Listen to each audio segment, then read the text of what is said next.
Now, Mama be the president. If you try her, it would take give you working. Like, you just wake up where you coin name pay. It will just stand up there wearing boxing gloves, they put on the boxing shoes, then catch you, take give you with moto. Yeah, you guys will believe me, right? Okay, no problem. Let me take you way back in 2018, where Donald Trump was giving a speech with his people, and then we were having some discussion about migration, and then where he spoke about why is it that African, always when they have this discussion, they are mentioning African countries, like why would they have people from Denmark, Norway traveling to America, and then they called African countries and then shitful countries. That was Mama saying, that was Trump saying.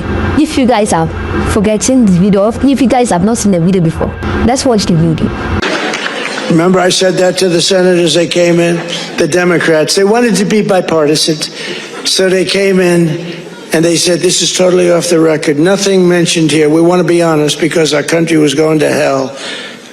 And we had a meeting and I say, why is it we only take people from whole countries, right? Why can't we have some people from Norway, Sweden, just a few? Let us have a few.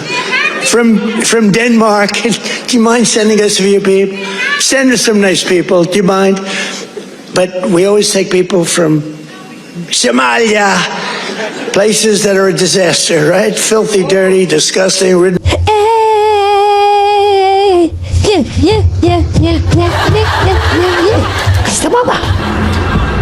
Yeah, now you guys have seen the video. Okay, so a few days ago, Mama was giving a speech in one of his programs or discussion, and then he is sending notes or he sent a reminder to that speech by Trump, and then he addressed the speech. We're at a place in our journey where we do not have the luxury of forgetting.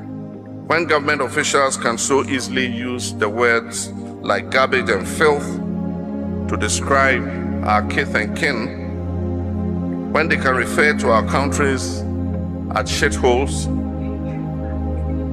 when they can indiscriminately strip people who look like us of citizenship that they have earned, we do not have the luxury of forgetting or of either excusing the racist dog whistles or explaining the overtly discriminatory and divisive statements that are made daily to our hearing.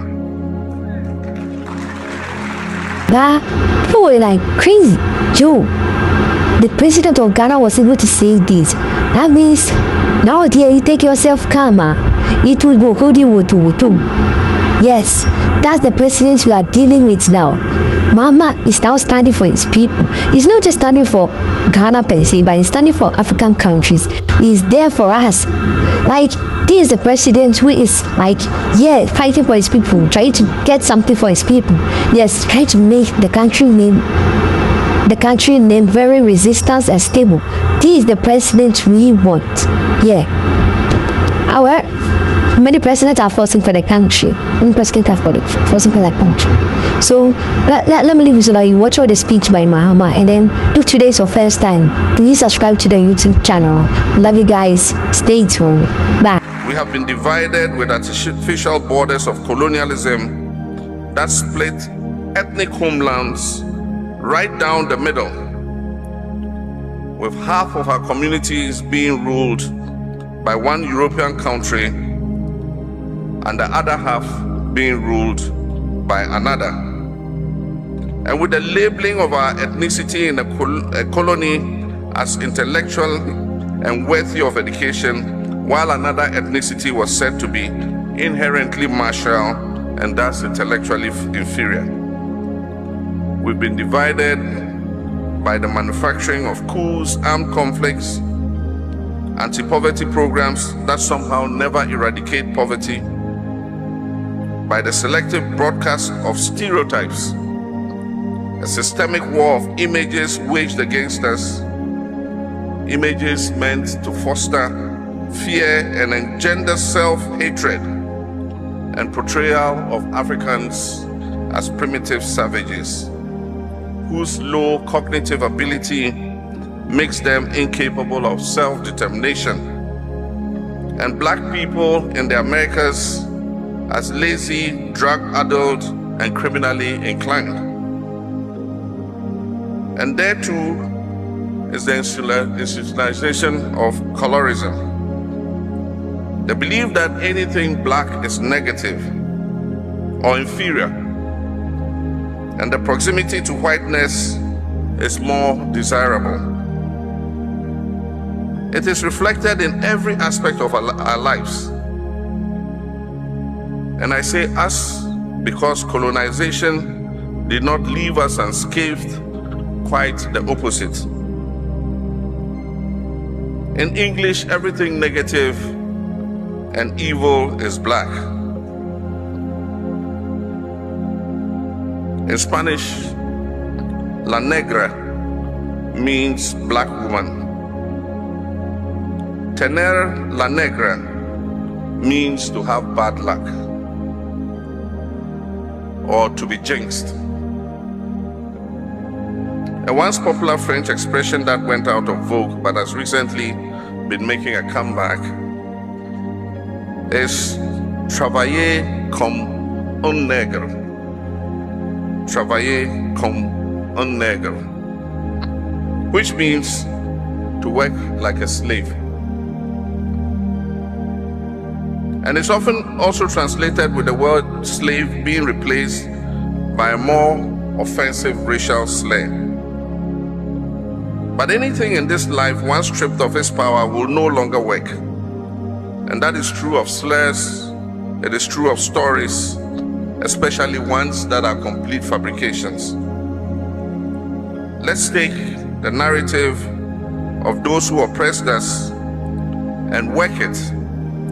In fact, let's take their entire modus operandi and flip it and reverse it.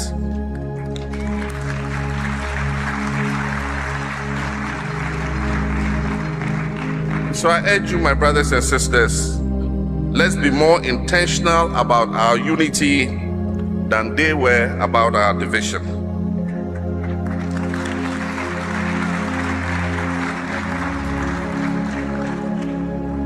Your Excellencies, distinguished guests, our brothers and sisters from the 17th region of Ghana,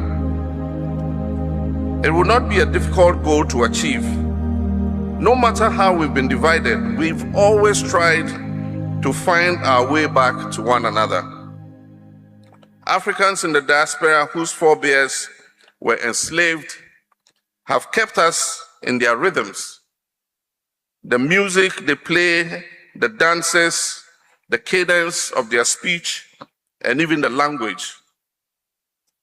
The Gula Geechee people of the United States still count using Fulani words instead of numerals. Yoruba language is spoken in Venezuela, in Cuba, in Brazil, Haiti, and Trinidad and Tobago. Likewise, a Creole offspring of Akan is spoken by the Africans, the Maroons in Jamaica and in Suriname. And Africa remains in our food. America gumbo and Brazilian karuru bear a strong resemblance to Ghanaian okra stew. All three use okra, also known as okra, which is native to the African continent and was transported to the New World on slave ships, as were cowpeas. We call it gobe here in Ghana for those of you. Try and eat gobe before you go back. Another food item that is native to Africa, which would explain why some variations of Hopping John, a dish from the Gula Geechee people, are so reminiscent of the Ghanaian wache. Try to eat wache too before you go. The ways in which Africa has remained at the heart of its diaspora are far-reaching, well beyond food and music. Perhaps the most important way is in the cultural elements that are taught to our children, ensuring the cord that has tethered these diasporan communities to the African continent all these centuries remains unbroken. They are the Kwekua Nancy folk tales that so many of us in this room grew up hearing and reading, and that have spread all over the world to places too numerous to mention. Just like the popular children's call and response folk song that I'm sure most of you are familiar with. Cheche Kule, Cheche Kofisa, Kofisa Langa, Kakati Langa, Kum Adede, Kum Adede. I didn't hear you go.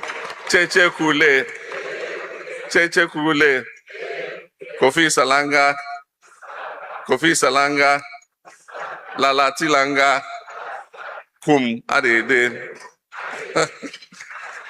Thank you.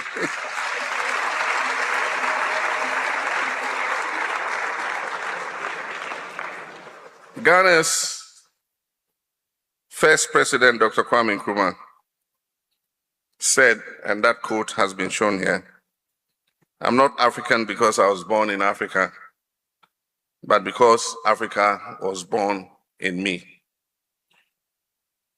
Though I have no proof, I suspect that this sentiment was heavily influenced by his time in America, where he completed his undergraduate studies at Lincoln University and his graduate studies at the University of Pennsylvania. He was also a frequent visitor to Harlem, and this was in the late 1930s and 1940s, at a time when most Ghanaian intellectuals were completing their higher education in European universities. During his 8 years in the United States, Nkrumah was able to experience at first hand racism and the Jim Crow laws. Nkrumah was already a believer in Pan-Africanism before he went to the United States. He was a huge fan of Marcus Garvey, whose Black Star Line was an attempt to facilitate movement between North America and Africa, particularly Liberia, where free blacks had been emigrating since the 1820s. The Black Star, which is featured prominently on Ghana's flag, has come to be a defining part of our national identity. It underscored his rallying cry, which was the unity of all African peoples. He wanted the story of the diaspora and the stories of all the other indigenous people who had been colonized on the African continent to be a part of our national story. So much so that at the hour of Ghana's independence, Dr. Kwame Nkrumah famously proclaimed that the independence of Ghana is meaningless unless it is linked up with the total liberation of the African continent.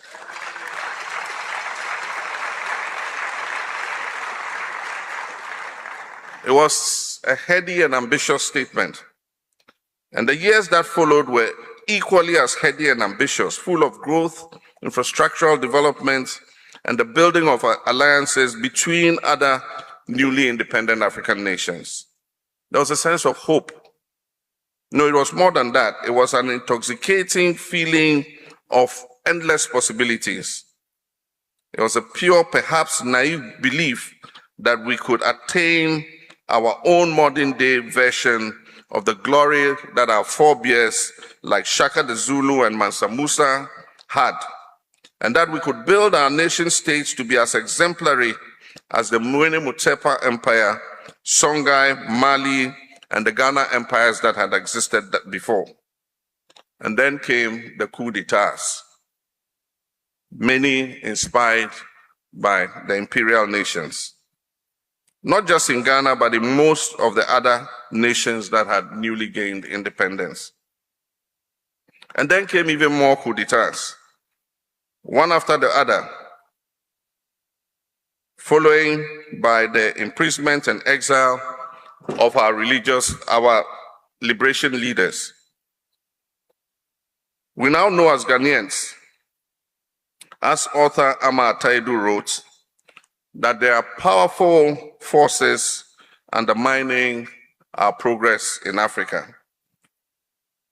We suffered decades of brain drain that emptied a sizable portion of the continent's population, adding scores of exiles to the diaspora. And our nations themselves were surviving, but barely, on the remittances that those individuals sent home. It will surprise you to know, in 1990, the total number of Africans who had migrated voluntarily to the United States eclipsed the total number who had been brought as enslaved people to leaving an utterly devastated continent. When it comes to reparative justice, we ask what is just. We're at a very pivotal place in our journey. There are those who will have us go backward, not just 1 or 2 steps, as if that would not be bad enough. They want us to go all the way back. They want us to develop some sort of amnesia about the blood that was spilled, the lives that were lost, and the years that were sacrificed in order to fight for our freedom. We're at a place in our journey where we do not have the luxury of forgetting.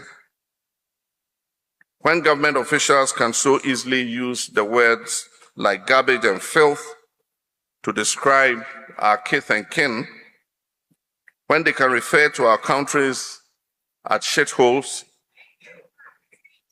when they can indiscriminately strip people who look like us of citizenship that they have earned, we do not have the luxury of forgetting or of either excusing the racist dog whistles or explaining the overtly discriminatory and divisive statements that are made daily to our hearing.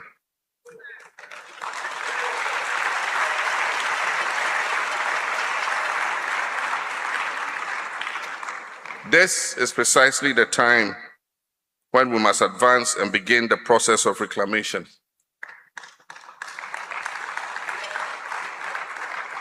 This is precisely the time when we must speak loudly and clearly, naming what it is we have lost as well as what it is we hope to gain.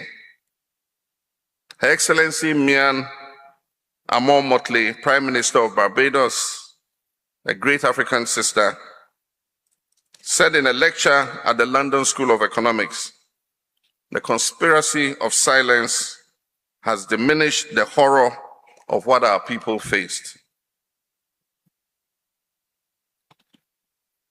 This year at the UN General Assembly, I served notice that Ghana will move a motion next year to recognize the transatlantic slave trade as the greatest crime against humanity.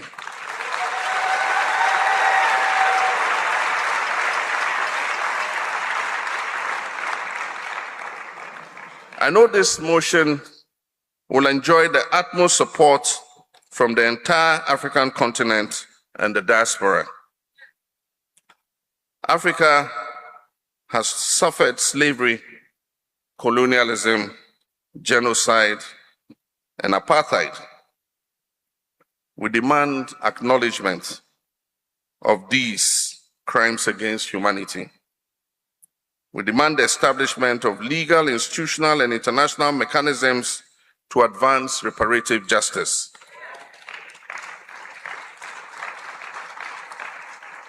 Reparations must include tangible measures such as debt cancellation, monetary compensation, return of stolen artifacts, institutional reform, and transformative economic redress in the global economic system.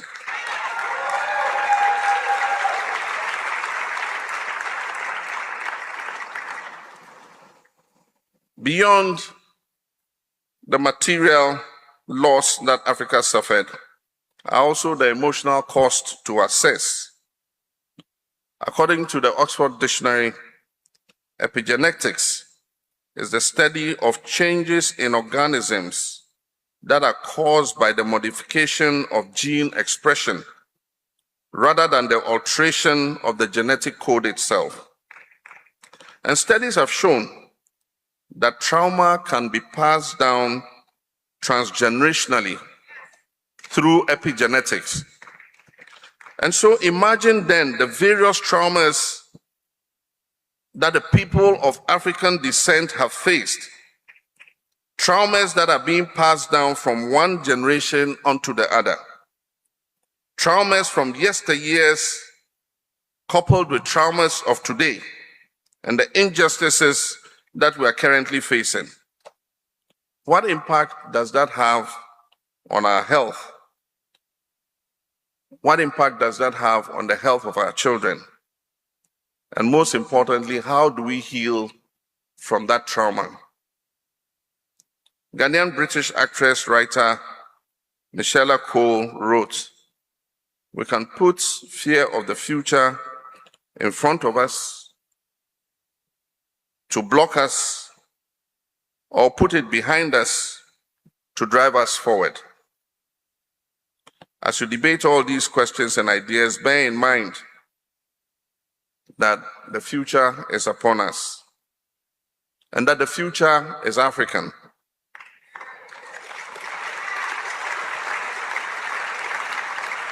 And like I said at the UN, let me say it louder one more time for those in the back. The future is African.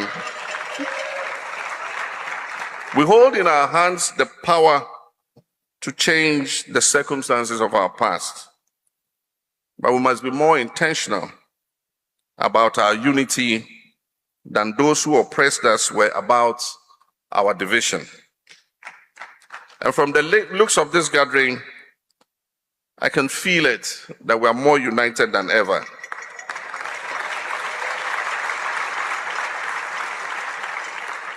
And with a united Africa and diaspora, there is nothing we cannot achieve. I thank you. I wish you fruitful deliberations, and it's my honor and privilege to declare the Diaspora Summit 2025 duly opened. Thank you.